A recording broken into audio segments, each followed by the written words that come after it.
Hey y'all, it's your girl Nabby and we are back. If you're new here, welcome. Hit that subscribe button so you can be part of the fam. Now, if you're a returning subscriber, what's good? What to do? You know the drill. Hit the like button and comment down below if you like the video. Now, I am here with a very educational video. I'm here to tell you about my experience with the virus.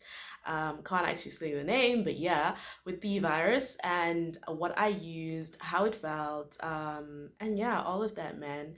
I feel like I really haven't shared this with anyone, so this is gonna be me sharing it with you guys for the first time. Now that I actually feel comfortable talking about it.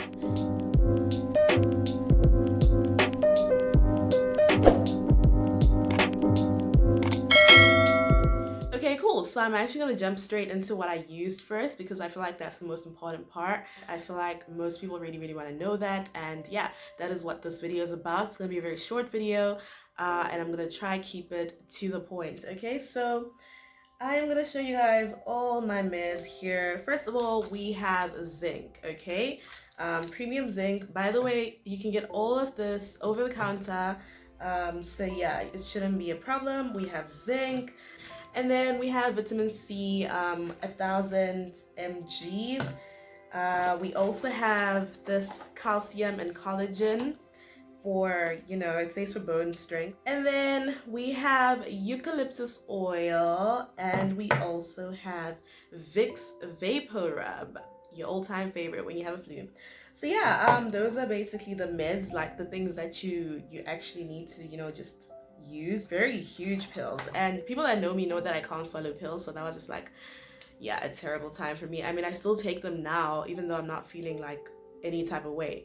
But yeah, so with the Vicks and the eucalyptus oil, you do the steaming method. So you take a bucket, you put hot water, and then you put your Vicks and your eucalyptus oil, and that's how you basically cover yourself with something thick, something of thick material. It can be a blankie, it can be your morning gown, it can be a towel if it's thick enough.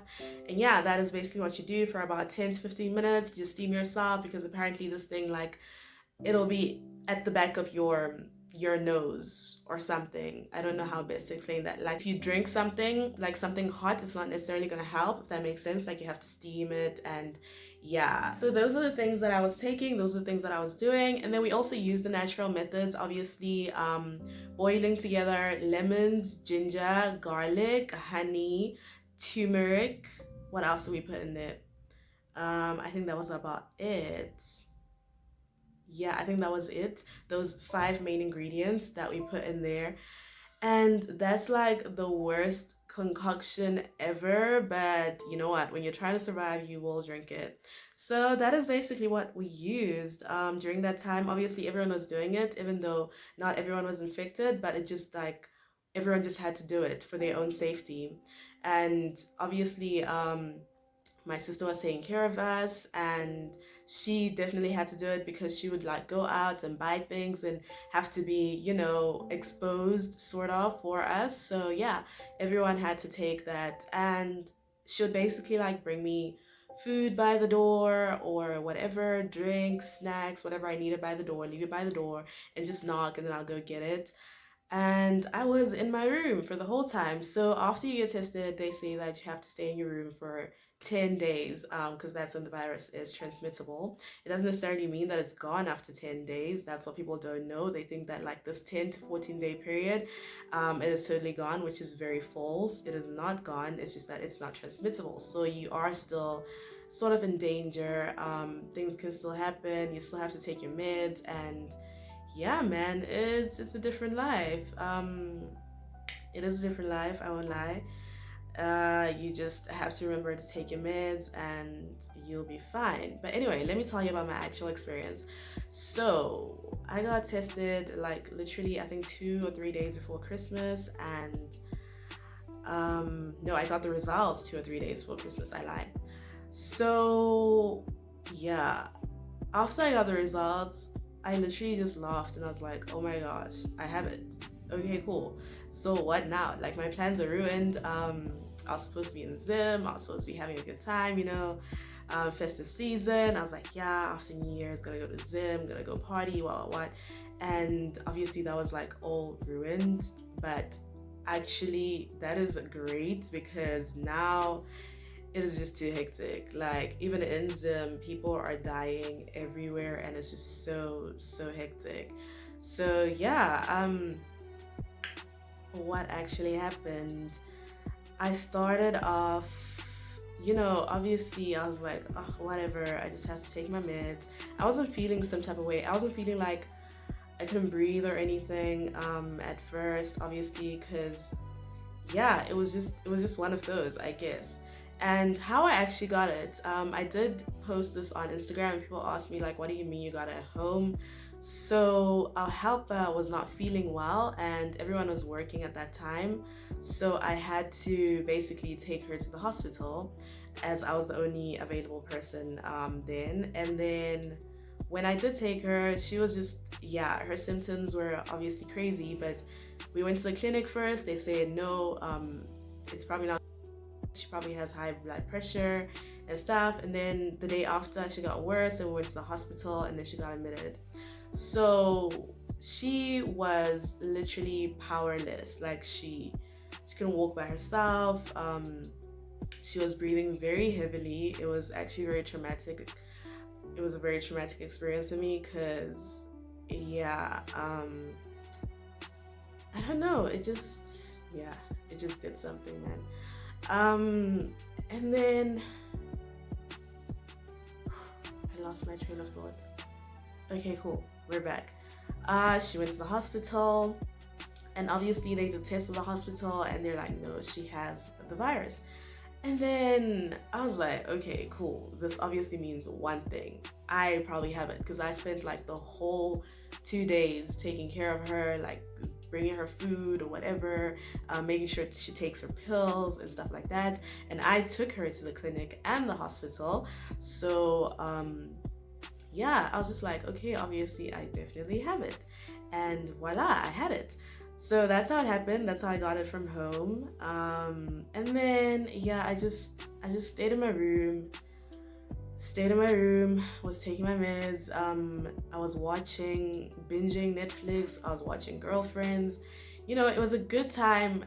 Sometimes, I mean, it wasn't always a good time because obviously, like I said, we did lose a family member a few days before that actually. So at some point you just start thinking to yourself like, am I gonna die?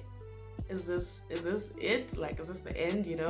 Like, such thoughts are inevitable, basically. That's what I can say. So yeah, I had a few of those moments, and I'm just like, this is crazy. Because this person was young. I mean, this was my cousin. He was like 28, so it was very someone you grew up with, and now you're like almost in the same situation. It was so hectic, and obviously these thoughts keep running through your mind. Sometimes I'd cry, and I obviously wouldn't tell anyone. I wouldn't tell my sister because that was gonna be too. I think she was already going through her emotions because I was sick, and yeah, so I was like, okay, I'm just gonna keep this to myself. And then I remember at times like at night I couldn't necessarily like sleep well sometimes because I wouldn't be breathing properly. Like, I think how you breathe normally, and funny enough, you don't realize it until you're in that situation, because like I just felt like I wasn't breathing normally and my chest was heavy, and it was just a bit much, so I would literally just stay awake most of the night because I'm like, yo, what if I die in my sleep?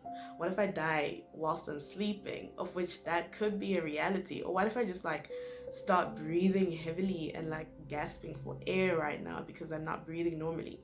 So yeah, it was a very traumatic experience, but on other days I was just like I stayed positive most of the time. I think that really helped me. I stayed positive when I was feeling low. I'd like turn on the music and I'd just start dancing, guys. I would literally dance and dance and dance until I was sweating, until I was tired. And on some days I would sing and I would sing, I'd call it one-man party. And yeah, it was just, those small things that definitely made a difference. I feel like if I had just sat and, been depressed about the situation I mean, obviously some people do get depressed, which I totally understand. I mean, you are alone. You're alone and you're going through so many different emotions, so many different thoughts, and I totally understand. I totally understand.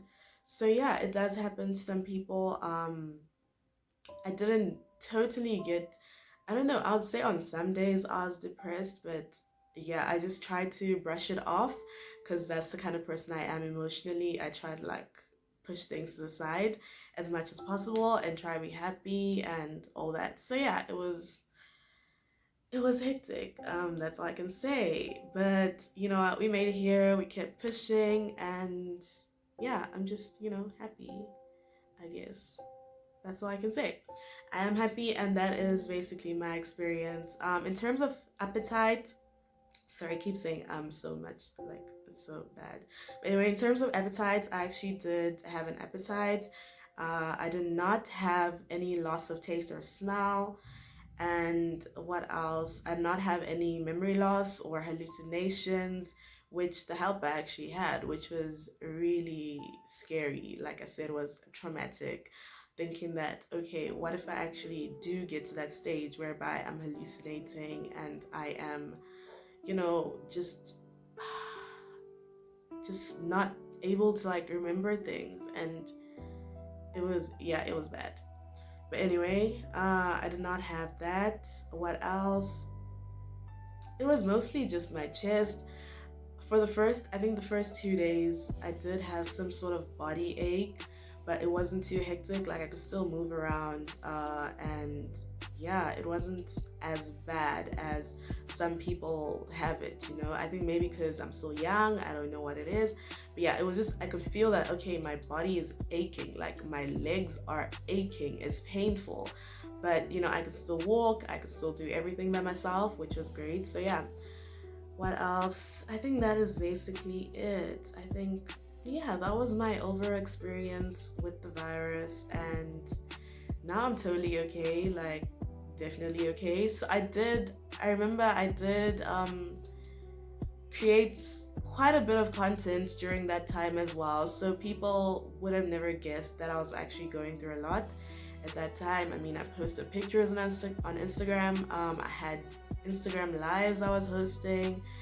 I had a puns campaign that I was a part of. So it was, I couldn't just, I don't think I wasn't willing to like just give up and say, okay, I'm just gonna chill and embrace the situation per se. I still got up, I still did my makeup, I still made sure I look good, I feel good. And yeah, that's basically the advice I can give to anyone. Don't look at it too deeply.